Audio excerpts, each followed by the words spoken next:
যতদিন যাচ্ছে আনন্দোৎসবের চেহারা যেন অন্য রূপ নিচ্ছে, তা সে যে কোনো উৎসবই হোক না কেন। আর এই বাঁধ ভাঙা উচ্ছ্বাস যেন সমস্ত মাত্রা ছাড়িয়ে গেল 31শে ডিসেম্বরের রাতে।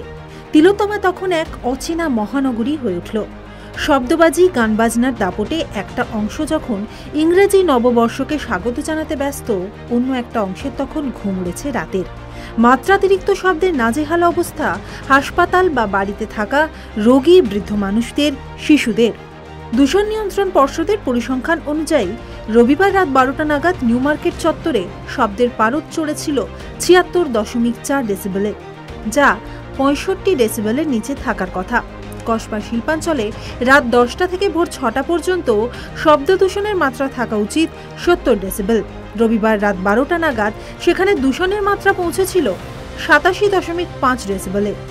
বাগবাজারে 45 ডেসিবেলের পরিবর্তে দূষণের মাত্রা পৌঁছেছিল 70.3 ডেসিবেলে। বিরাটিতে এই মাত্রা পৌঁছয় 83.7। পাটুলিতে এই মাত্রা ছিল 65.7।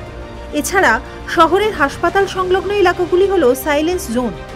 সেখানে শব্দের মাত্রা 40 ডেসিবেলের বেশি হওয়ার কথাই নয়। জানা যায় এসএসকেএম হাসপাতালের কাছে রাত 12টায় শব্দ দূষণের মাত্রা ছিল 50.9 ডেসিবেল।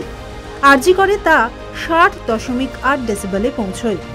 এক পরিবেশ কর্মী বলেন, শব্দ ও বিপজ্জনক বায়ু দূষণ দিয়েই নতুন বছরকে স্বাগত জানিয়েছে কলকাতা।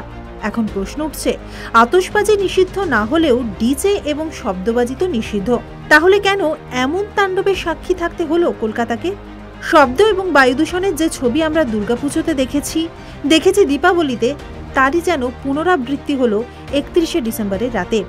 এখন প্রশ্ন, কবে সচেতন হবে মানুষ? বিভিন্ন ক্ষেত্রে নিজেদের স্বার্থটুকু যেখানে সকলেই বুঝে নিতে পারে, সেখানে নিজেদের এই বিপদটা কেন বুঝতে পারছে না কেউ?